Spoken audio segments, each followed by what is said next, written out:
नमस्कार दोस्तों, मैं मोहन कौशिक आपका हार्दिक स्वागत करता हूं अपने YouTube channel exam with Arihant पर, जिसमें आज हम डिस्कस करने वाले हैं सब्जेक्ट एंड वर्ब का एक ऐसा टॉपिक जिसमें हमारे पास में काफ़ी सारे एग्जाम से रिलेटेड क्वेश्चंस हैं। इन क्वेश्चंस की बात करें तो ये सारे वे क्वेश्चन हैं जो किसी ना किसी तरीके से एग्जाम में रिपीट होकर के आए हुए हैं। और जैसा कि आप सभी जानते हैं कि सब्जेक्ट वर्ब एग्रीमेंट अकेला एक ऐसा टॉपिक है जो आप सभी के लिए बहुत ज़्यादा सपोर्टिव है। अगर आप अपने ऐसे कोई भी क्वेश्चन को सॉल्व करना चाहते हैं जो सब्जेक्ट के अकॉर्डिंगली सेंटेंस में फ्रेम होते हैं, तो वहां पर इस टॉपिक का बहुत महत्व बढ़ जाता है। इस टॉपिक की शुरुआत करते हुए आपको कुछ चीज़ों की जानकारी रखनी पड़ेगी, कुछ चीज़ों के बारे में बताना पड़ेगा। तो वो चीज़ें क्या क्या हैं, वो बेसिक कंपोनेंट्स क्या हैं, किसी में सब्जेक्ट क्या है, वर्ब क्या है, ऑब्जेक्ट क्या है। जब आप इन चीज़ों के बारे में जानेंगे तो आपको पता चलेगा कि ये टॉपिक कैसे बना है और क्या क्या चीज़ें शुरू होती हैं। तो सबसे पहले अगर हम बात करें तो दोस्तों इसको हम सिंटेक्स भी कहते हैं।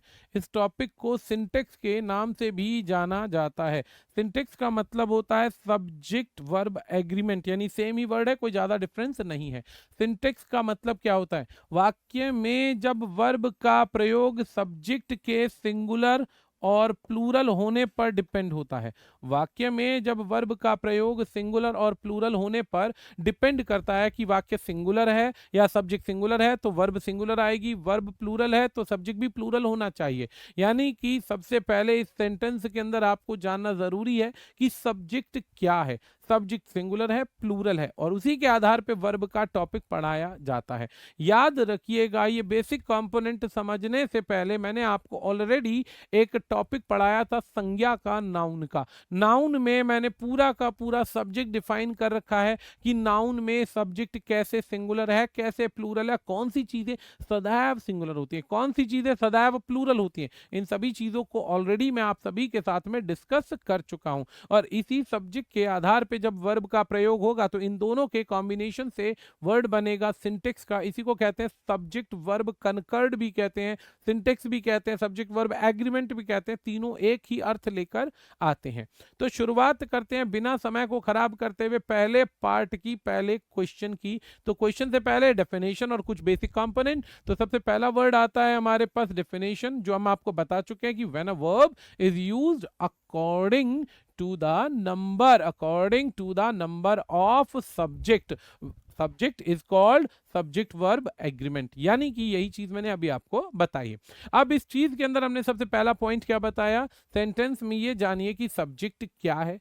सब्जेक्ट का पता चलेगा तो आगे आने वाली वर्ब जो होगी उसी के अनुसार यूज होगी, आगे आने वाली वर्ब जो होगी उसी के अनुसार यूज होगी। तो चलिए बेसिक बेसिक चीजों में कुछ चीजों को बताते चलते हैं कि कब सब्जेक्ट सिंगुलर है और कब सब्जेक्ट प्लूरल है। पहले ये बताते हैं, सब्जेक्ट को कहते हैं किसी काम को करने वाला डूअर, किसी काम को करने वाला डूअर, यानी सब्जेक्ट को कहते हैं डूअर। अब सब्जेक्ट की बात करें तो बच्चा सिंगुलर सब्जेक्ट में कौन कौन सी कैटेगरी आती है, प्लूरल सब्जेक्ट में कौन कौन सी कैटेगरी आती है, उसको हम एक बार बात कर लेते हैं। सिंगुलर कहते हैं एक वचन को, प्लूरल कहते हैं बहुवचन को। सिंगुलर में कौन कौन सी चीजें आती हैं, जैसे बच्चा कहीं पे हम लिखते हैं ही, शी, इट, या कहीं पे कोई भी नाम आ जाता है, कहीं पे कोई भी नाम आ जाता है तो वो सिंगुलर कैटेगरी में कंसीडर होगा, वो सदैव सिंगुलर कैटेगरी में कंसीडर होगा। ये बात ध्यान रखनी है।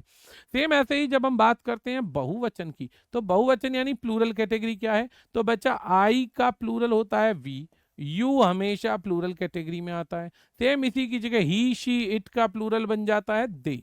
तो जब हमारे पास ये तीन परिस्थितियां आ जाती हैं तो समझ जाइएगा वो बन जाएगा सब्जेक्ट सिंगुलर से प्लूरल, सब्जेक्ट सिंगुलर से प्लूरल। तो ये बेसिक कंपोनेंट के आधार पर आप आगे बढ़ सकते हैं। अब जब बेसिक कंपोनेंट के आधार पर आगे बढ़ सकते हैं तो चलिए शुरुआत करते हैं। शुरुआत में हमारे पास सबसे पहला वर्ड आता है सब्जेक्ट क्या होता है। अब सब्जेक्ट की बात करें यदि तो बच्चा किसी काम को करने वाले डूअर को, यानी कर्ता को, जब भी कोई व्यक्ति कोई कार्य कर रहा है उसे सब्जेक्ट बोला जाता है, उसे बोला जाता है सब्जेक्ट। जैसे सपोज कीजिए मैंने कहा मेरी दादी ने मुझे कहानियां सुनाई, मैंने कहा मेरी दादी ने मुझे कहानियां सुनाई। अब सवाल अगर पूछा जाए कि कार्य किसने किया, कार्य क्या है, कहानी सुनाने का। कहानी सुनाने के लिए हमने एक वर्ड लिखा टेल्स, टेल्स का सेकेंड फॉर्म आएगा टोल्ड। अब मैंने कहा मेरी दादी ने मुझे कहानियां सुनाई, कहानियां सुनाई, सुनाई यानी अतीत में सुनाई, अतीत में सुनाई, किसने सुनाई? दादी ने। तो हमारे पास सब्जेक्ट क्या बन गया? My grand mother. My grand mother हमारा बन गया सब्जेक्ट, माय ग्रैंड मदर बन गया सब्जेक्ट।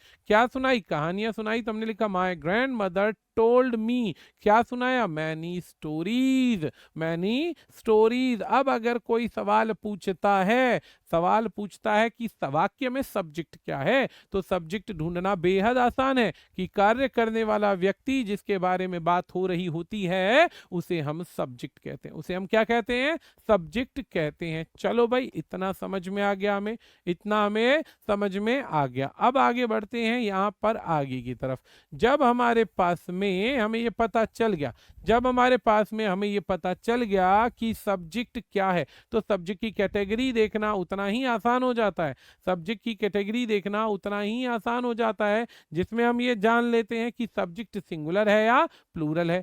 अब यदि हमारे पास में सब्जेक्ट कहीं पर एक वचन आता है, सिंगुलर सब्जेक्ट आता है, तो बच्चा इज जो होता है ये सिंगुलर कैटेगरी में आएगा। इज जो होता है वो एक वचन की कैटेगरी में आता है। इज के बाद में अगर हमने बात करी वॉज की, तो वॉज भी हमारे पास सिंगुलर है। डज की बात करी तो डज भी सिंगुलर है। हैज की बात करी तो हैज भी सिंगुलर है। इज, वॉज, डज, हैज ये सिंगुलर है। यानी जब हमारे पास में सिंगुलर सब्जेक्ट आ जाएगा तो बिना चिंता किए आंख बंद करके सिंगुलर सब्जेक्ट के आधार पर सहायक क्रिया यानी वर्ब का प्रयोग कर सकते हैं और करेंगे आवश्यकता जहां पर होगी। इसी के अलावा अगर हम बात करें वर्ब की, तो वर्ब के साथ में जब भी आप एस का प्रयोग करते हैं तो वो सिंगुलर कहलाएगा। इसको छोटे शब्दों में पहचान कर लेते हैं। जरा छोटे शब्दों में पहचान करें तो पहचान करने पे हमें क्या पता चलता है? छोटे शब्दों में पहचान करें तो जिस शब्द का अंत सहायक क्रिया का अंत एस पर हो रहा है, जिस सहायक क्रिया का अंत एस पर हो रहा है वह हमेशा सिंगुलर होगी, वह कभी भी प्लूरल कैटेगरी में कंसीडर नहीं होगी, वह कभी भी प्लूरल कैटेगरी में कंसीडर नहीं होगी। ये बात ध्यान रखना है। बढ़ते हैं आगे की तरफ। यदि हमारे पास में प्लूरल सब्जेक्ट है तो प्लूरल सब्जेक्ट के अनुसार वर्ब आएगी, तो प्लूरल सब्जेक्ट के अनुसार जब वर्ब आएगी तो इज का बहुवचन हो जाएगा आर, यानी वॉज का बहुवचन हो जाएगा वर। डू डज में डज हो गया सिंगुलर तो डू हो गया बहुवचन के साथ। हैज हैव में हैव हो गया बहुवचन। और साथ में जब वर्ब केवल वर्ब आएगी, बिना एस के केवल वर्ब आएगी, तो समझ जाइए बिना एस के यदि वर्ब आ गई तो वो बन गया प्लूरल सब्जेक्ट, वो बन गया प्लूरल यानी बहुवचन सब्जेक्ट। इतना कंसेप्ट सबको क्लियर हो गया होगा बहुत ही आसानी के साथ में। याद रखना सब्जेक्ट एक वचन है, सिंगुलर है, तो वर्ब के साथ में अंत में एस आना चाहिए, और सब्जेक्ट यदि प्लूरल है तो वर्ब के साथ में एस नहीं आएगा। चलो जी, ये बेसिक कंपोनेंट है। ये कंपोनेंट हमारे हर उस ग्रामीण क्षेत्र के बच्चे के लिए भी बताया जाता है जो अंग्रेजी के माध्यम से पढ़ा हुआ नहीं है, हिंदी मीडियम से पढ़े होने की वजह से कुछ कमजोरी रह जाती है, तो उसको ध्यान में रखकर हम इन सभी बेसिक से बेसिक चीजें बताते हैं ताकि धीरे धीरे धीरे धीरे हायर लेवल की तरफ बढ़ा जा सके। तो चलिए कुछ उदाहरण देखते हैं, हमारे पास कुछ एग्जाम्पल देखते हैं, फिर हम बात करेंगे। एग्जाम्पल है, जैसे हमारा चैनल सभी जानते हैं एग्जाम विद अरिहंत कंडक्ट कराता है ऑनलाइन कोर्सेज, कंडक्ट कराता है ऑनलाइन कोर्सेज। चलो जी, हमने मान लिया। तो हमारे पास एग्जाम में कौन कंडक्ट कराता है ऑनलाइन कोर्सेज? जब हमारे पास सवाल आया कौन कंडक्ट कराता है, तो एग्जाम विद अरिहंत जो है ये हमारा मेन सब्जेक्ट हो जाएगा, क्योंकि ये एक कंपनी का नाम है। तो दोस्तों ये क्या कंसीडर होंगी? ये सिंगुलर कंसीडर होगी, ये कभी प्लूरल कंसीडर नहीं होगी। साथ में जो वर्ब आती है कंडक्ट, एग्जाम कराना, अब ये वर्ब किसके अनुसार आएगी? सब्जेक्ट के अनुसार। जब सब्जेक्ट यहाँ एक वचन है तो वर्ब के साथ में एस या ई एस आना अनिवार्य है। एस आ गया यानी ये सिलेबस का ये वाला हिस्सा, ये वाला कोर्स या ये वाला सेंटेंस जो है एग्जैक्ट हो गया, बिल्कुल सही हो गया, बिल्कुल सही हो गया। क्या लिखा? Exam with Arihant conducts online courses, online courses. आसान हो गया, बेहद आसान हो गया। बढ़ते हैं अगले सवाल की तरफ। अगला सवाल है, भाई मैंने कहा राधिका को पीटा गया, आता है ना, रिजल्ट होता है, रिजल्ट के बाद देखते हैं माता पिता गुस्सा होते हैं और बच्चे की पिटाई कर देते हैं। तो पिटाई करते हैं तो पहली बात राधिका को पीटा गया, किसने पीटा ये नहीं पता, लेकिन कौन पिटा ये पक्की बात है। कौन पिटा? राधिका की पिटाई हुई। तो राधिका क्या है यहाँ पे? राधिका एक सब्जेक्ट है। राधिका क्या है? एक सब्जेक्ट है। जैसे ही हमें पता चला राधिका एक सब्जेक्ट है, तो सब्जेक्ट को फिर हम देखेंगे कि एक वचन या बहुवचन। अब राधिका व्यक्ति का नाम है, इंसान का नाम है, गर्ल का नाम है। तो गर्ल अगर है तो वो सिंगुलर होगी, और सिंगुलर होगी तो इज, वॉज, डज या हैज, एस वाली वर्ब को फॉलो करेंगे। अब यहाँ पे क्या आ गया बच्चा? वॉज। यहाँ पे क्या आ गया? वॉज। अब क्या सवाल बना? राधिका वॉज बीटन, राधिका की पिटाई हुई, राधिका वॉज बीटन। अब जैसे ही हमने लिखा वॉज बीटन, हम समझ गए कि राधिका सिंगुलर और वॉज बीटन सहायक क्रिया उसके अनुसार आ गई। तो यहाँ पर यह भी हो गया हमारे पास सिंपल। अब अगला सवाल कहते हैं, इस वाले सवाल में हम सिर्फ सब्जेक्ट ढूंढ सकते हैं, इसमें सिंगुलर प्लूरल का कोई केस नहीं है। कहता है कि शेविंग के लिए एक ब्लेड का प्रयोग होता है, तो अ ब्लेड कह रहे हैं, a blade can be used for shaving. तो अब अगर इसमें पूछे क्या हमारे पास सब्जेक्ट है, तो सब्जेक्ट ढूंढा हमने ब्लेड, अब आया वर्ड आगे कैन। अब ब्लेड कितने हैं? एक है। तो अब यहाँ पे फिर से एक नोट समझने योग्य है, नोट समझने योग्य है। बच्चा क्या नोट समझना है कि बच्चा कहीं पर भी मोडाल्स की बात आ जाए, मोडाल्स किसको कहते हैं? मोडाल्स कहते हैं can, could, may, might, will, would, shall, should, ought to, need to, dare, ये सब क्या है? ये मोडाल्स हैं। इसके बाद में बच्चा बात करें यदि डिड की, या बात करें हैड की, ठीक है, डिड हो गया, हैड हो गया, या फिर हम इनमें से इस प्रकार का कोई भी शब्द यूज करते हैं। एक महत्वपूर्ण बात याद रखिएगा, क्या बात याद रखनी है? इन दोनों का प्रयोग सिंगुलर और प्लूरल दोनों के साथ होता है। Can be used, can be used with यानी कि चाहे सिंगुलर सब्जेक्ट हो चाहे प्लूरल सब्जेक्ट हो, दोनों ही केसेस में can, could, may, might, will, would, did, had, will, shall सबका प्रयोग हो सकता है। इसके अंदर आपको सब्जेक्ट के सिंगुलर को जानना जरूरी नहीं है, इसके अंदर सब्जेक्ट के प्लूरल केस को जानना जरूरी नहीं है। इतनी सी बात बांध लीजिए, गांठ बांध लीजिए, बात खत्म, समझ में आ जाएगा, बहुत आसानी से समझ में आ जाएगा। बढ़ते हैं आगे, अगला सवाल क्या कहता है भाई, देखते हैं। पहले बेसिक कंपोनेंट बताएंगे, फिर हम सवाल कराएंगे। जैसा कि आप सभी जानते हैं, तो सवाल है हमारे पास टू विंडोज। अब सवाल आ गया दो खिड़कियां, सब्जेक्ट के साथ ऐसा आ गया, तो टू विंडोज है तो आगे क्या आएगा? Are standing at the gate, दो खिड़कियों को गेट पे खड़ा कर रखा है। चलो जी ठीक है, two windows are standing at the gate. अगला सवाल है अ नंबर ऑफ बॉयज, बहुत सारे विद्यार्थी, अ नंबर एक बड़ी संख्या के लड़के, एक बड़ी संख्या में लड़के, हैव बीन, हैव यानी प्लूरल, सब्जेक्ट क्या है? प्लूरल, बहुत सारे लड़के, तो have been adopted by mister Karim. अब मिस्टर करीम के द्वारा बहुत सारे विद्यार्थियों को, बहुत सारे बच्चों को अडॉप्ट किया गया, बहुत सारे बच्चों को अडॉप्ट किया गया। तो अ नंबर ऑफ बॉयज यहाँ पे क्या हो गया? प्लूरल सब्जेक्ट, प्लूरल सब्जेक्ट है तो सहायक क्रिया क्या हो गई? प्लूरल हो गई, और आपका आंसर बन गया। अभी आपको केवल यहां पर इतना ही समझना है, इतना ही समझना है, क्या सिंगुलर क्या प्लूरल। सब्जेक्ट सिंगुलर तो सिंगुलर वर्ब, सब्जेक्ट प्लूरल तो प्लूरल वर्ब, इतने को ध्यान रख लो। पूरा का पूरा जो टॉपिक है सब्जेक्ट वर्ब एग्रीमेंट का आसानी से आपकी गिरफ्त में आ जाएगा, और कोई भी सवाल आप सेकंड के अनुसार बना देंगे विद कॉन्फिडेंस, और एक क्वेश्चन गलत नहीं होगा, ये गारंटी है। एक क्वेश्चन गलत नहीं होगा, ये गारंटी है, ये बात ध्यान रखना दोस्तों। अब आ जाता है हेल्पिंग वर्ब किसको कहते हैं।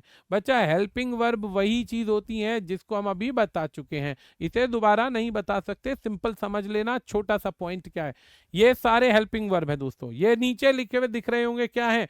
Is, was, has, am, does, goes, ये सब हेल्पिंग वर्ब है। Are, were, have, do, go, ये सब हेल्पिंग वर्ब है। और वर्ब सिंगुलर कब होती है? मैंने बताया एस लग जाएगा तो वर्ब हो जाएगी सिंगुलर। ये देखो पीछे कंसेप्ट हमने बताया था, कंसेप्ट क्या बताया? जब वर्ब के साथ में एस लग गया तो सिंगुलर, और एस नहीं लगा तो प्लूरल।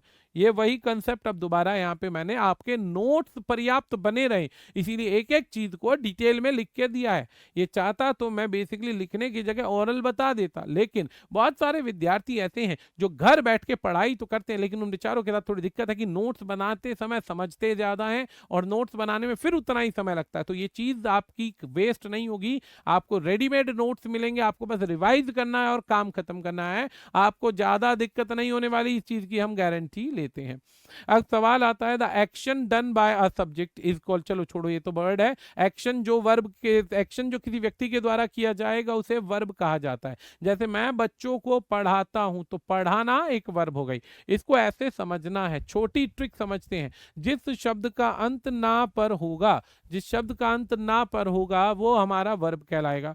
जैसे खाना, पीना, रोना, धोना, हंसना, बोलना, जीना, मरना, डूबना, उगना, ये सब क्या है, सबका अंत ना पे हो रहा है। जब सबका अंत ना पे हो रहा है तो समझ जाइए कि वो वर्ड क्या कहलाएगा, वो कहलाएगा क्रिया यानी वर्ब। ये बात ध्यान रखिएगा। अब ये वही कुछ और एग्जाम्पल है। जैसे मैंने कहा मैं एग्जाम विद अरिहंत के चैनल पर अंग्रेजी पढ़ाता हूं, तो आई के साथ में क्या आया, teach, I teach English at the centre, at my centre exam with Arihant, जी मैं अपने सेंटर पर अंग्रेजी पढ़ाता हूं। अब ये आई का एक स्पेशल केस है, ध्यान से सुन लीजिएगा। आई कई परिस्थितियों में सिंगुलर कंसीडर होता है। I mean to say sometime it happens we consider I as a singular and sometime we consider it as plural. So आप इस छोटी सी टेबल को याद कर लो, आसानी से समझ में आएगा। पहला क्या है कि बच्चा आई को वैसे हम प्लूरल कैटेगरी में रखते हैं। आई के साथ हैव लगता है, आई के साथ डू लगता है, आई के साथ वर्ब की फर्स्ट फॉर्म लगती है। SEIS का केस नहीं लगता है। कुछ परिस्थितियों में इज एम आर में आई एक स्पेशल केस बन जाता है जिसके साथ हम एम का प्रयोग करते हैं। कुछ परिस्थितियों में आई सिंगुलर होता है और वो सिंगुलर वाली परिस्थिति कौन सी है, वॉज की। अब नॉर्मली समझाएं तो बच्चों को कहते हैं कि वर्ब में टू बी की फॉर्म होती है, उसके अंदर आई जो है सिंगुलर है और बाकी जगह प्लूरल है। लेकिन ये टू बी की फॉर्म समझोगे और ज्यादा अंदर जाओगे, लेयर दर लेयर घुसोगे तो गड़बड़ होगी, फिर अटक जाओगे। इसलिए अभी इतना समझ लो कि इस टेबल में आई के साथ do, have, first form am या वॉज आता है, आई के साथ इज नहीं आएगा, आई के साथ आर नहीं आएगा या बाकी शब्द नहीं आएंगे। सवाल है हमारे पास क्या है, अब यहां पे कहता है summons was issued against him. अब जैसे ही बच्चा इस सवाल को पढ़ता है तो बच्चे के दिमाग में एक बात आती है, सर ये सवाल तो गलत है। बच्चे के दिमाग में छूटते एक बात आएगी, सर ये सवाल बिल्कुल गलत है। अब जब ऐसे बच्चा कहेगा सवाल गलत है तो हमें सोचना पड़ेगा। लेकिन गलती क्या कर रहे हैं, गलती कर रहे हैं आप सेंटेंस में सब्जेक्ट को पहचानने की। सब्जेक्ट क्या है, सबसे पहले सब्जेक्ट को पहचानना है। सब्जेक्ट है हमारे पास इशू किए गए, उसके खिलाफ क्या इशू किए गए, समन्स इशू किए गए। समन्स जो है अपने आप में एक वर्ड है, इसको हिंदी में कोर्ट का नोटिस कहते हैं, लीगल नोटिस कहते हैं। इसको एक वचन माना जाता है, ये सिंगुलर है। अगर इसे मुझे प्लूरल बनाना है बच्चा तो मुझे लिखना पड़ेगा समन्सिस, समन्सिस लिखना पड़ेगा, ये बात याद रखिएगा, SES करना पड़ेगा, समन्सिस करना पड़ेगा, तब जाके ये ठीक होगा, ये बात ध्यान रखिएगा। इसीलिए क्या लिखा, द समन्स वॉज इशूड, बिल्कुल सही है, ये समन्स एक वचन है। बहुत सारे वर्ड एस पर अंत होते हैं लेकिन वो सिंगुलर कंसीडर होते, बहुत सारे वर्ड एस पर अंत होंगे, ये बात ध्यान रखिएगा। अब जैसे एक वर्ड आया हमारे पास, कौन सा वर्ड है, जैसे मैंने कहा न्यूज सिंगुलर है, फिजिक्स सिंगुलर है, मीजल्स बीमारी का नाम है सिंगुलर, रिकेट्स बीमारी का नाम है सिंगुलर है। तो ऐसे वर्ड सदैव सिंगुलर कंसीडर होंगे या प्लूरल कंसीडर नहीं होंगे, ये बात याद रखिएगा। अगला सवाल है हमारे पास, the news was very disturbing, the news was very disturbing. अब जो खबर है बहुत ज्यादा डिस्टर्बिंग है, बहुत ज्यादा डिस्टर्बिंग है, तो हमने क्या लिखा था, news was very disturbing, was very disturbing. ठीक है जी, तो न्यूज क्या है, अनकाउंटेबल, अनकाउंटेबल सब्जेक्ट सदैव सिंगुलर होते हैं, अनकाउंटेबल सब्जेक्ट को कभी बहुवचन नहीं बना सकते। इस बात को बहुत ध्यान से समझना है, फोकस रखना है। अगला सवाल है बच्चा, द ज्यूरी। अब ज्यूरी क्या है, एक समूहवाचक संज्ञा है बच्चा। जब मैंने पहला टॉपिक आपको संज्ञा पढ़ाया था तो मैंने बताया था कि बच्चा जो जो शब्द कलेक्टिव नाउन के अंदर आते हैं, जो जो शब्द कलेक्टिव नाउन में आते हैं, कलेक्टिव नाउन में हम एक चीज को कंसीडर करेंगे, यदि सब्जेक्ट सिंगुलर है यानी कि काम, कलेक्टिव नाउन समूहवाचक मिलकर एक काम कर रहे हैं तो सिंगुलर है। जैसे मैंने कहा पूरी की पूरी टीम मैदान में आ चुकी है, पूरी टीम मैदान में आ चुकी है, तो मैं क्या कहूंगा, the team has entered in the ground. Team has entered in the ground. अब मैंने कहा टीम बहुत अच्छा खेल कर रही है, तो बहुत अच्छा परफॉर्म कर रही है, तो मैं क्या कहूंगा, team is performing well on the ground. बिल्कुल ठीक है, टीम अच्छा परफॉर्म कर रही है, is performing well on the ground. सही है भाई। जब हम किसी वर्ड के अंदर ऐसे पॉइंट्स को जोड़ते हैं तो वो बन जाता है हमारा, क्या बन जाएगा, वो बन जाएगा सिंगुलर, जब पूरा कलेक्टिव नाउन मिलकर एक काम करे। अब जैसे सुप्रीम कोर्ट में जजेस के समूह को ज्यूरी कहते हैं, जजेस के समूह को ज्यूरी कहते हैं। अब हम क्या कह सकते हैं, ज्यूरी ने अपना डिसीजन ले लिया। हम क्या कहेंगे, ज्यूरी ने अपना डिसीजन ले लिया। तो जब हम कहते हैं ज्यूरी ने अपना डिसीजन ले लिया, तो हम क्या बोलेंगे, the jury has taken it's decision. एक पॉइंट क्लियर हो गया। यानी कि कलेक्टिव नाउन की बात होती है, समूह की बात होगी तो वो सिंगुलर होगा। लेकिन कार्य यदि बट गए तो, कार्य बट गए तो, सपोज करो मैंने कहा एक क्लास है, क्लास के अंदर से 3 टीम बांट दी, एक टीम 1 बांट दी, टीम 2 और टीम 3, टीम ए, टीम 2, टीम बी या टीम सी, ऐसे हमने बांट दिया। जब कार्य को इस तरीके से आपने बांटा है, कार्य को इस तरीके से बांटा है, तो वो सिंगुलर से प्लूरल बन जाएगा, क्योंकि 3 टीमें अलग अलग परफॉर्म करेगी, अलग अलग ड्यूटी करेगी, अलग अलग एक्शन करेगी। तो इतनी सी चीज को समझना है, इसीलिए यहाँ पे काम बट गया तो word divided in their opinions आएगा। आधी टीम की कुछ ओपिनियन है, जूरी के आधे मेंबर्स की, आधे मेंबर्स कुछ कह रहे हैं, तो ऐसे में कार्य बट गया। कार्य बटा तो बहुवाचक संज्ञा जो कलेक्टिव नाउन है बट जाएगा। बट शुरू करते हैं रूल नंबर 2। जैसा कि आप सभी जानते हैं, हम यहां पर बच्चों को केवल बेसिक कंपोनेंट बताकर क्वेश्चंस दिखाने के लिए लेकर आते हैं कि थोड़ा सा टॉपिक बता दिया, थोड़े से टॉपिक के बाद क्वेश्चंस को रिलेट करके दिखाना शुरू कर दिया कि प्रीवियस ईयर में इस टॉपिक से संबंधित कैसे क्वेश्चन आते हैं। डिटेल में पढ़ना है तो आपको हमारे साथ जुड़ना पड़ेगा। हमारे वीडियोज को लाइक कीजिए, चैनल को सब्सक्राइब कीजिए और जो भी हमारी एप्लीकेशन से रिलेटेड डिटेल्स है उनको फॉलो कीजिए, ताकि आप सारी चीजें प्राप्त कर सकें। ये बात ध्यान रखिएगा। अब सवाल है यहाँ पे अगला, जब हम हिंदी में कहते हैं वो मैं हूं जिसने ये काम किया, वो मेरे भाई हैं जिन्होंने आपकी सहायता करी, वो लड़की, ये वो लड़की है जो सदैव तुम्हारी मदद के लिए तैयार रहती है। तो जब भी हम किसी व्यक्ति के कार्य को एम्फसिस करते हैं, एम्फसिस प्रेशराइज करके दिखाने की कोशिश करते हैं, जोर देकर कहते हैं कि भैया ये काम तो इसने ही किया है, ये वो ही व्यक्ति है जिसने ये काम किया। कई बार जैसे बोला जाता है वे श्री कृष्ण ही हैं जिन्होंने पूरी महाभारत रची है। तो जब हम बोलते हैं वे ही व्यक्ति हैं जिन्होंने ये काम किया है, जब ये काम किया है तो ये बन गया, क्या बन गया, ये बन गया आपका रूल नंबर 2। जब हम बोलते हैं ये ऐसा ही है जिसने ऐसा किया, तो इसके लिए याद रखिएगा, याद रखिएगा, आप यूज करेंगे इस वाले स्ट्रक्चर का। इट वॉज के बाद में या इज के बाद में सब्जेक्ट आएगा, सब्जेक्ट या नाउन आएगा या फिर एडजेक्टिव आएगा, तीनों में से एक परिस्थिति आएगी। तीनों के उदाहरण दे रखे हैं मैंने, कोशिश करके तीनों के उदाहरण दे रखे हैं, चिंता नहीं करनी है, चिंता नहीं करनी है। सब्जेक्टिव केस आएगा आगे, चाहे हु आए, चाहे विच आए, चाहे दैट आए, ये सदैव अपने से पीछे वाली संज्ञा को दिखाएंगे, अपने से पीछे वाले विशेषण को दिखाएंगे, और आगे आने वाली सहायक क्रिया जो होगी वो सदैव इन्हीं के पीछे वाली संज्ञा के अनुसार आएगी, पीछे वाली संज्ञा के अनुसार आएगी। अब ऐसे समझना है तो स्ट्रक्चर याद करोगे तो दिक्कत आएगी, स्ट्रक्चर तो भूल जाओगे, कोई बात नहीं भाई, कोई दिक्कत नहीं। अब सेंटेंस आया वो मैं हूं जो इस गलती के लिए जिम्मेदार है। अब सेंटेंस बना आई am responsible for this mistake. I am responsible, responsible यानी जिम्मेदार हूं। आई am responsible for this mistake, for this mistake, मैं जिम्मेदार हूं इस गलती का। चलो जी ठीक है, फॉर दिस मिस्टेक। अब इस सवाल को देखना है, आई एम रिस्पॉन्सिबल में आई के साथ बच्चा हमने क्या लगाया, एम लगाया। अब दूसरा सेंटेंस हमने क्या बोला, इट इज आई, वो मैं हूं, इट इज आई, वो मैं हूं जिसने ये गलतियां करी हैं, जिसने ये गलतियां करी हैं। अब इन दोनों सेंटेंसेस को जोड़ा हमने कंजंक्शन के साथ में, इन दोनों सेंटेंसेस को जोड़ा हमने कनेक्टर के साथ में। इसे असलियत में रिलेटिव प्रोनाउन कहते हैं, लेकिन कार्य तो ये कनेक्ट करने का ही कर रहे हैं ना। तो हमने क्या लिखा, it is I, it is I, वो मैं हूं, इट इज आई, वो मैं हूं।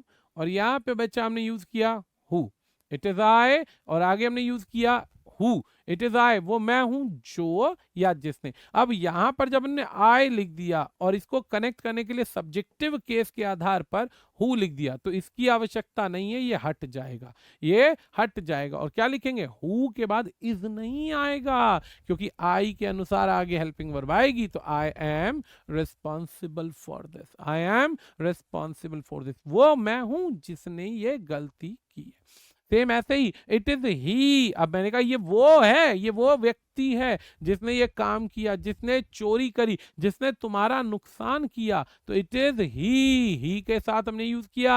हैव डन दिस नहीं आएगा, हु हैज डन दिस आएगा। किसने किया ये काम, इसने किया, तो इट इज ही, ये वो है जिसने ये गलती करी है। तो ऐसे में ही के साथ बच्चा हैज आता है, हैव नहीं आएगा।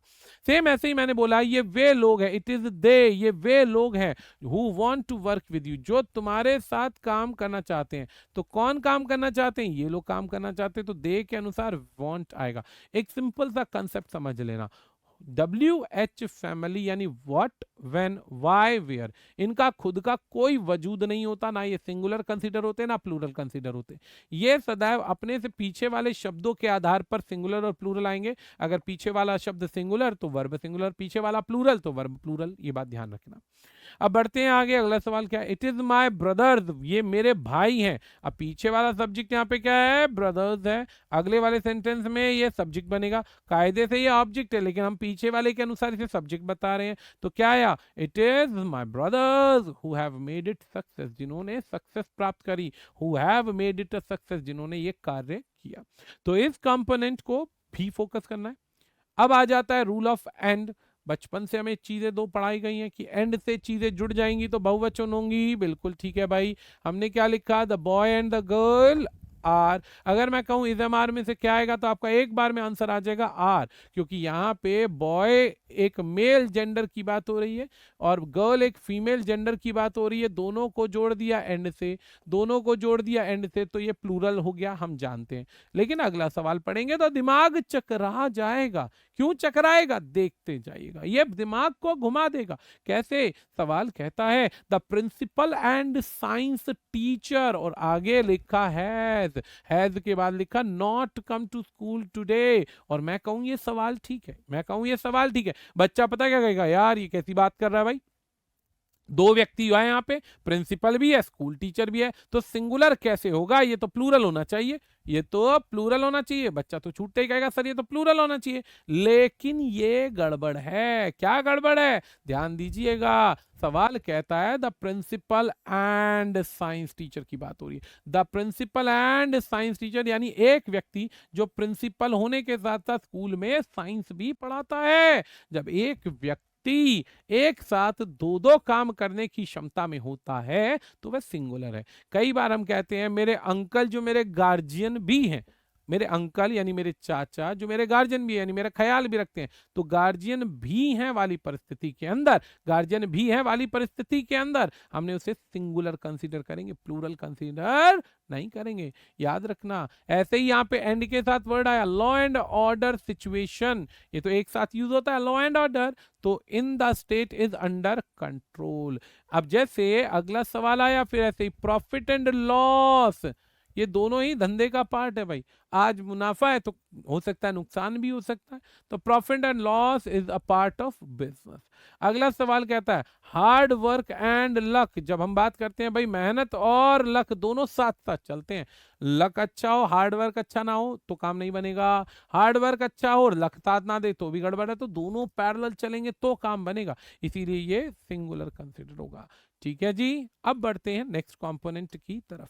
नेक्स्ट कंपोनेंट में हम सिर्फ दो रूल और बताएंगे, बेसिक, और दो रूल बताने के बाद में मेरा अंदाजा है कि 50 में से या 100 में से 70 से 80 सवाल आपके बन जाएंगे, 70 से 80 सवाल तक बन जाएंगे, ये बात ध्यान देना है। अब सवाल क्या है भाई, यदि आपके पास में दो सब्जेक्ट इन कनेक्टर से, इन कंजंक्शन से जुड़े हुए आ जाते हैं, तो याद रखना इन कंजंक्शन के बाद में हमेशा ऑब्जेक्टिव केस आता है। इन कंजंक्शन के बाद में हमेशा ऑब्जेक्टिव केस आता है। तो अगर दो सब्जेक्ट जुड़े हुए आ गए, गलती से दो सब्जेक्ट जुड़े हुए आ गए या जानबूझकर दे दिए गए, तो आपको चिंता नहीं करनी है, आपको चिंता नहीं करनी है। आपको हेल्पिंग वर्ब का प्रयोग पहले सब्जेक्ट के अनुसार करना है, दूसरे के अनुसार नहीं करना। दोबारा बोलता हूं, आपको हेल्पिंग वर्ब का प्रयोग पहले के अनुसार करना है, दूसरे सब्जेक्ट के अनुसार इसका प्रयोग नहीं करना है। चलो जी, हम मान गए, यहां पे हम मान गए इस बात को। तो हमारे पास सेंटेंस क्या आया, जब कुछ इस प्रकार की सिचुएशन आती है तो याद रखना एग्जामिनर का लिखने का तरीका क्या होगा। यहां पर वो एक कॉमा देगा और ऐसी कनेक्शन लिख देगा एज वेल एज, और इसके साथ में प्लस करके आपको सब्जेक्ट नंबर 2 दिखाएगा और यहाँ पे फिर कॉमा देगा, यहाँ पे फिर कॉमा देगा, और इसके बाद जो हेल्पिंग वर्ब आएगी वो सदैव सब्जेक्ट नंबर 1 के अनुसार आएगी। याद रखना इन वर्ड्स के बाद में as well as, unlike, not, nothing but, with, along with, together with, and not, इनके साथ में सदैव ऑब्जेक्टिव केस आता है, सदैव ऑब्जेक्टिव केस आता है, ये बात ध्यान रखिए। और जब ऑब्जेक्टिव केस आता है तो बात याद रखनी है कि हेल्पिंग वर्ब सदैव फर्स्ट के अनुसार यूज होगा, सेकंड के अनुसार यूज नहीं होगा, सेकंड सब्जेक्ट के अनुसार हेल्पिंग वर्ब का यूज नहीं होगा। अब चलो सवाल देखते हैं भाई क्या है। अब सवाल पढ़ना है भाई, ध्यान से देखिएगा। सवाल क्या है देखते हैं भाई, एवरीबॉडी फोकस कीजिएगा। माय सिस्टर अनलाइक, अब my sister unlike my brothers, my sister subject number 1 हो गया, यहाँ पे कॉमा इन्होंने नहीं लिखा, कोई बात नहीं, अनलाइक माय ब्रदर्स नहीं लिखा कॉमा इसके बाद, कोई बात नहीं, लेकिन सब्जेक्ट में सब्जेक्ट 1 सिंगुलर है, सब्जेक्ट नंबर 1 यदि सिंगुलर है, माय सिस्टर की बात हो रही, यदि एक वचन है तो आगे सिंगुलर रहेगा, ये प्लूरल नहीं होगा, ये सदैव सिंगुलर रहेगा, ये प्लूरल नहीं होगा। तो क्या वर्ड बना, my sister unlike my brothers, आगे क्या आएगा, wishes to have career in engineering, मेरे भाइयों की तरह नहीं है, मेरी सिस्टर जो है इंजीनियरिंग में अपना करियर बनाना चाहती है, तो my sister unlike my brothers. याद रखने योग्य एक छोटी सी बात है, एग्जामिनर अगर कॉमा नहीं लगाता तो किसी भी एग्जाम में पंचुएशन की मिस्टेक को कंसीडर नहीं करते हैं बच्चा। अगर आप एसएससी को फोकस कर रहे हैं तो एसएससी वाले तो क्लियर कहते हैं भाई कि पंचुएशन की मिस्टेक नहीं होगी, पंचुएशन की मिस्टेक नहीं होगी, आपको इसे फोकस ही नहीं करना, आपको इसे फोकस ही नहीं करना है, पंचुएशन की मिस्टेक को छोड़ देना है। अब पंचुएशन की मिस्टेक को छोड़ देने इसका मतलब होता है कि आपको खुद ही अंदाजा लगाना पड़ेगा, खुद ही देखना पड़ेगा कि कहाँ पर सिंगुलर और कहाँ पर प्लूरल, कौन सा सब्जेक्ट फोकस होगा और कौन सा नहीं होगा। ये बात ध्यान रखिएगा, ये बात ध्यान रखना है सभी ने। अगला सवाल है बच्चा, देखिए अब इस बार कॉमा दे दिया कॉमा, क्या है, द एक्ट्रेस, एक्ट्रेस एक्टर होता है मेल, एक्ट्रेस होती है फीमेल यानी महिला, कॉमा अलोंग विद कनेक्टर आ गया, her manager and some of her friends, यानी कि उसका मैनेजर और उसके कुछ दोस्त, एक्ट्रेस को शादी में बुलाया गया उसके दोस्तों के साथ में, तो along with her friends is invited to the function. Is invited क्यों, क्योंकि सब्जेक्ट नंबर 1 को फोकस करना है। अगर इसी सवाल को बच्चा मैं पलट कर लिख दूं, अगर इसी सवाल को मैं पलट कर लिख दूं और मैं क्या लिखूं यहां पर, ऐसे लिख दूं कि भैया एक्ट्रेस इज इनवाइटेड, ध्यान से सुनना, कान खोल के सुनना, समझ में आएगा। तो हमने बोला actress is invited, is invited कहां पर इनवाइट किया गया, to the function, actress is invited to the function along with, साथ साथ, along with her manager and some of her friends, her manager and some of her friends. तो actress is invited, actress is invited subject हो गया, और बाद वाला part जो कि ऑब्जेक्टिव है वो हम बाद में लिखते हैं, तो हमारा आंसर सही बनेगा, इजी बनेगा। लेकिन एग्जामिनर की आदत है बच्चे को पजल करना है, बच्चे को पजल करना है, तो पजल करना है तो बच्चा पजल हो भी जाता है। लेकिन आप हमारे साथ जुड़े हुए हैं और गलती करेंगे नहीं, क्योंकि एक एक नियम को हमें पूरा यकीन है, लिखते जाएंगे, एक एक रूल को फोकस करेंगे, कंडीशन समझ में आएगी तो दिक्कत कभी आएगी नहीं, किसी परिस्थिति में दिक्कत नहीं आएगी, चिंता नहीं करना, ये बात ध्यान रखिएगा। बढ़ते हैं, अगला पार्ट क्या है बच्चा, जब आता है लास्ट एक नियम, लास्ट नियम है, फिर हम ढेर सारे क्वेश्चन पढ़ेंगे। याद रखना जब भी हमारे पास में either or, neither nor, not only but also, whether or या फिर और, ऐसी कुछ 5 परिस्थितियां हैं जो मैंने एग्जाम्पल भी दिए। आप बेसिकली ईदर और को फोकस कर लेना, ज्यादा आसान रहेगा। यानी कि जब आपके पास में और नॉर ईदर और से सेंटेंस कनेक्ट आ जाए या फिर नीदर नॉर से सेंटेंस कनेक्ट आ जाए, तो जो नियरेस्ट सब्जेक्ट है उसके अनुसार सहायक क्रिया आएगी। ऐसे कंजंक्शन को बोला जाता है कोरिलेटिव कंजंक्शन। ये अगर इस्तेमाल होंगी तो एक साथ इस्तेमाल होंगी, ये अगर इस्तेमाल होंगी तो पेयर में इस्तेमाल होंगी, ये बात याद रखिएगा। तो इसे कहते हैं कोरिलेटिव कंजंक्शन, अगर यूज होंगी तो पेयर में यूज होंगी, ये बात याद रखिएगा। अब एग्जाम में बच्चे को पजल करने के लिए एग्जामिनर कैसे सवाल देता है, देखिएगा। पहला सवाल हम दिखते हैं तो उससे पहले एक छोटा सा रूल बता देते हैं, फिर आप जानते ही हम बहुत सारे क्वेश्चन करने वाले हैं। तो पहला सवाल है आइदर के साथ सब्जेक्ट 1, फिर आ गया और के बाद हमने लिखा बच्चा सब्जेक्ट 2, और फिर हमने लिख दिया, क्या लिख दिया, हेल्पिंग वर्ब लिख दिया।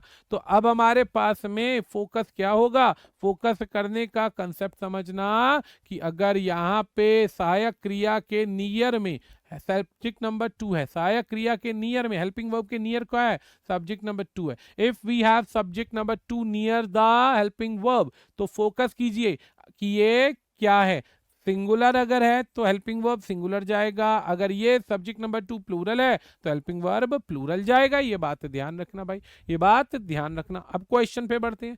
सवाल कहता है भाई ईदर जॉन या ईदर रोहन, रोहन की बात हो रही है, कहता है या तो रोहन और जॉन या फिर जॉन। अब आइदर और से सेंटेंस कनेक्ट हुआ तो ये हो गया हमारा सब्जेक्ट नंबर 1, ये हो गया हमारा सब्जेक्ट नंबर 2, ये हो गया सब्जेक्ट नंबर 2। तो हेल्पिंग वर्ब जो यूज हो रही है यहाँ पे किसके अनुसार होगी, जॉन के अनुसार होगी, क्योंकि जॉन क्या है, सेकंड सब्जेक्ट है, सेकंड सब्जेक्ट है, ये बात ध्यान रखिएगा। या तो मैं या फिर तुम, या तो मैं या फिर तुम, या तो मैं या मेरे दोस्त, जो बहुत सारे दोस्त हैं, तो जब आप बात करते हैं या तो मैं या फिर वो, तो या और या वाली परिस्थिति जब होगी तो आइदर और का प्रयोग होगा।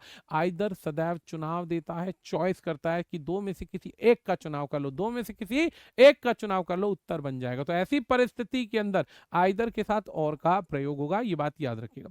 अब ऐसे ही एक और वर्ड आता है बच्चा हमारे पास में, क्या वर्ड है, इसी को मैंने नाइदर कर दिया आइदर की जगह, इसी को मैंने नॉर कर दिया, either or neither nor, rule same चलेगा। यानी ना तो मैं ना ही तुम, ना तो ये ना ही वो। जब ना तो मैं ना ही वो वाली परिस्थिति है तो हमारे पास में नीदर यू, ये हो गया सब्जेक्ट नंबर 1, नॉर ही हो गया सब्जेक्ट नंबर 2।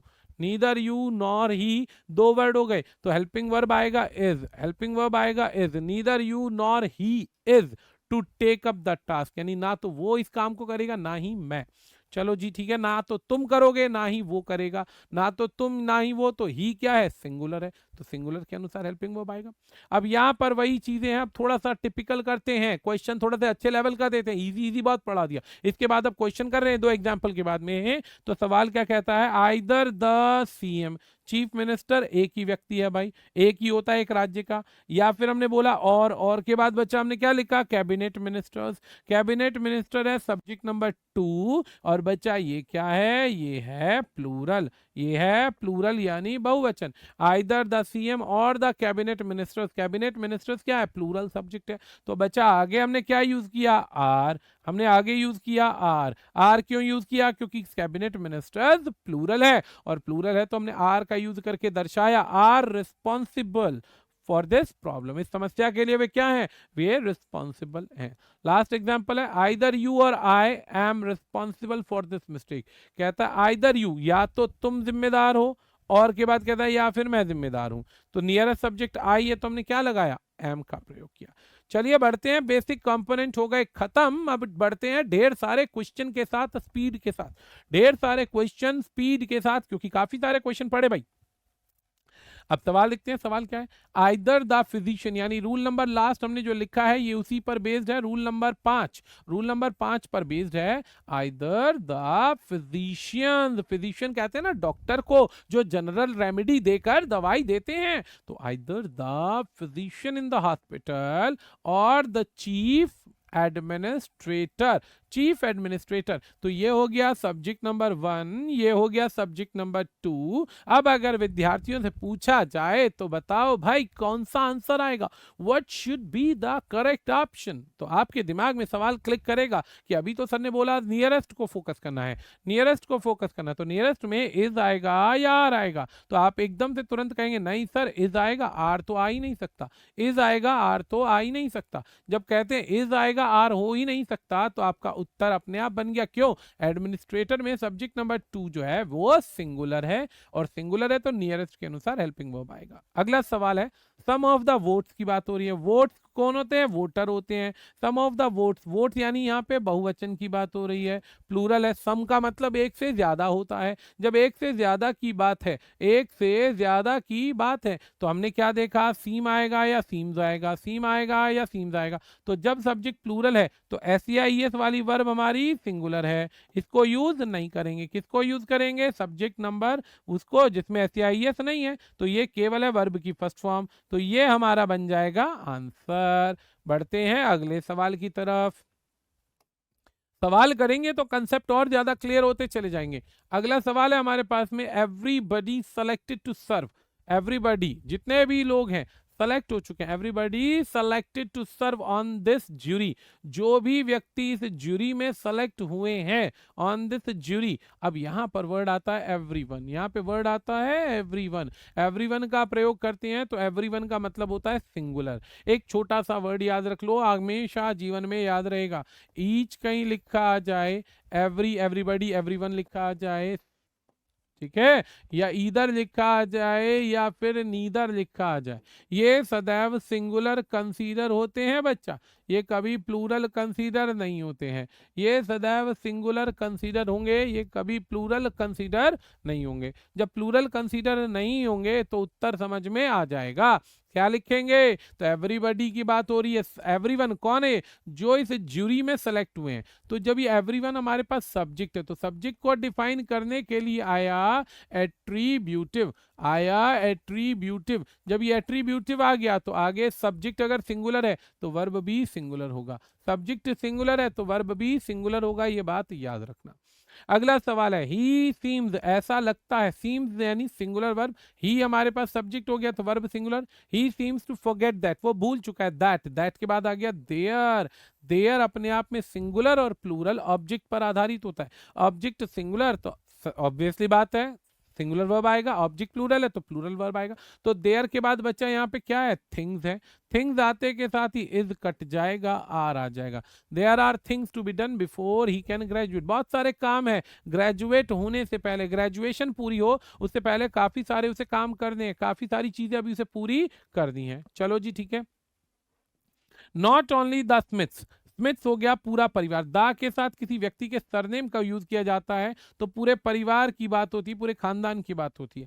तो नॉट ओनली द स्मिथ्स, जैसे हम कहते हैं द बच्चन्स। अब जैसे हमने बोला द बच्चन्स, बच्चन्स का मतलब हो गया पूरा खानदान। बच्चन्स जैसे ही बोला तो वो पूरा खानदान हो गया, ये बात याद रखिएगा। Not only the Bachchans but also Tonia. अब ये तानिया टोनिया जो भी है, हम एक कंसीडर कर रहे हैं कि आर्टिकल नहीं है तो ये सब्जेक्ट नंबर 2 है, और यहाँ पे ये सिंगुलर कंसीडर हो रहा है। अब सिंगुलर कंसीडर हो रहा है तो हमारे पास आंसर क्या आएगा? हैव या हैव? तो हैव तो बहुवचन के लिए आएगा, और not only but also correlative conjunction है। कोरिलेटिव कंजंक्शन उनको बोलते हैं, वो कंजंक्शन जो सदैव एक साथ यूज होती हैं, वे कंजंक्शन जो सदैव एक साथ यूज होती हैं, जिनको अलग अलग यूज किया ही नहीं जा सकता, जिनको अलग अलग यूज किया ही नहीं जा सकता। जब यूज ही नहीं किया जा सकता तो समझ जाइए हैज का प्रयोग होगा सेकंड के अनुसार। बढ़ते हैं अगले सवाल की तरफ, जल्दी से सवाल देखते हैं फिर आगे बढ़ेंगे। अगला सवाल है भाई हमारे पास, the most hard working student. Most hard working student, अब हमारे पास सब्जेक्ट क्या है? स्टूडेंट है, और मोस्ट हार्ड वर्किंग उसकी क्वालिटी है। तो कहता है most hard working student in my class never. Never के बाद वर्ब आ गया स्लीप। अब वर्ब क्या है? स्लीप। वर्ब के साथ क्या लगा है? एस लगा है। एस वाली वर्ब मतलब जिसके साथ एस लग जाए, यानी सब्जेक्ट क्या चाहिए? सिंगुलर चाहिए। स्टूडेंट क्या है? सिंगुलर है, यानी इसमें कोई गलती नहीं है, कोई गलती नहीं है। आगे बढ़ते हैं नेक्स्ट नंबर 2 की तरफ। आगे कहता है peanut butter and jelly.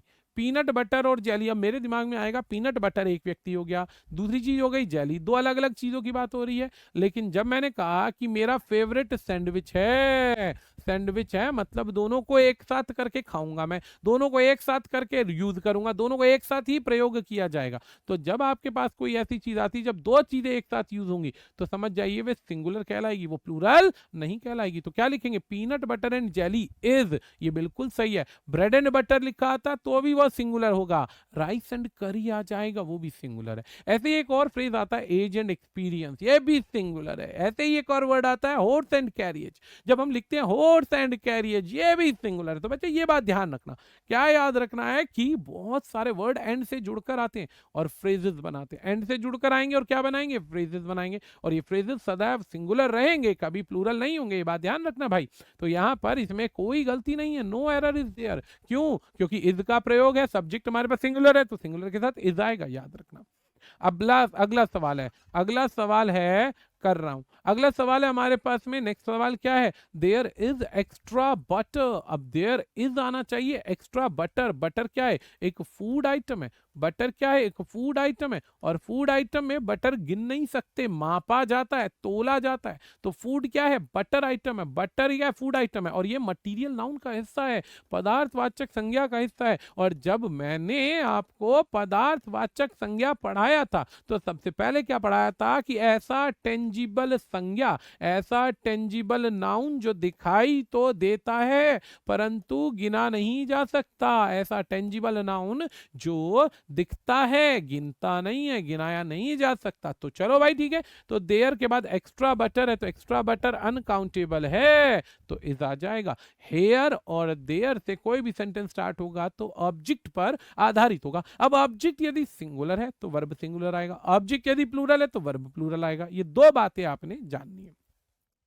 Question number 4 देखते हैं, क्वेश्चन नंबर 4 क्या कहता है। क्वेश्चन नंबर 4 कहता है माय मदर, कहता है मेरी माता, कॉमा आ गया, कॉमा आते ही समझ जाओ कि डायरेक्ट वर्ब नहीं आ रहा है, कनेक्टर आ रहा है। डायरेक्ट वर्ब नहीं आ रहा, कनेक्टर आ रहा है, कनेक्टर मतलब दूसरा सब्जेक्ट आ रहा है। तो कहते हैं my mother along with, along with क्या है, कंजंक्शन, द अदर रिप्रेजेंटेटिव्स, फिर आ गया कॉमा, यानी दो सब्जेक्ट या सब्जेक्ट के बीच में कॉमा और हेल्पिंग वर्ब के बीच में कॉमा आवश्यक नहीं है, तभी लगाते हैं जब हम अनावश्यक चीजें या वे ऑब्जेक्ट का हिस्सा जोड़ देते हैं जो जबरदस्ती जोड़ा गया है। तो सब्जेक्ट हमारे पास क्या है, मेरी माता, सिंगुलर है तो यहाँ पे आर नहीं आएगा, इज आएगा, इज आएगा। सवाल क्या है, my mother is going to the convention, my mother is going to the convention along with the other representatives। बढ़ते हैं अगले सवाल की तरफ, जल्दी से सवाल बढ़ाते हैं और फिर बाकी बचा हुआ होम असाइनमेंट घर के लिए हो जाएगा। ये जल्दी जल्दी देखते हैं, 2-4 सवाल हमारे बचे हुए हैं, 2-4 सवाल है, जल्दी से देखते हैं। अगला सवाल है भाई, ऑल द लीव्स की बात हो रही है। लीव्स हमारे पास, लीफ होता है बच्चा सिंगुलर, लीफ होता है एक वचन, लीव्स होता है बहुवचन, लीव्स होता है प्लूरल। अगर प्लूरल है तो all the leaves of the tree के साथ में बच्चा आप जानते हैं वॉज नहीं आएगा, क्या आना चाहिए, वर आएगा। ठीक है भाई, आगे बढ़ते हैं, अगला सवाल देखते हैं, नंबर 7वां छठा सवाल।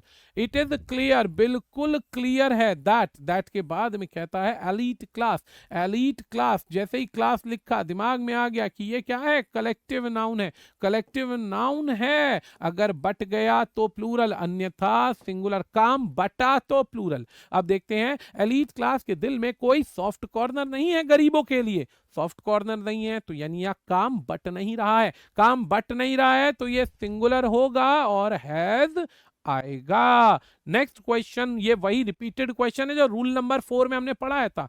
देखिएगा, दिस ट्यूसडे, जॉन के बाद कॉमा, एज वेल एज, फिर हिज फ्रेंड्स कॉमा, यानी मेन सब्जेक्ट को फोकस करो, बीच में सब ऑब्जेक्टिव है। इज का प्रयोग है, is driving to their rock concert, कोई गलती नहीं। लास्ट क्वेश्चन आज की क्लास का, क्लास ओवर होने से पहले, क्या कहता है, रनर्स ऑन द टीम, कहता है इस टीम में जितने भी रनर्स है, रनर्स ऑन द टीम, तो इज नहीं आएगा, आर आ जाएगा। क्यों आर आ जाएगा, क्योंकि रनर्स बहुवचन और बहुवचन है तो आर का प्रयोग करना अनिवार्य है। Runners on the team are being tested for performance enhancing drugs, यानी रनर जितने भी उनको चेक किया जा रहा है कि कहीं उन्होंने कोई नशीला पदार्थ तो नहीं ले रखा।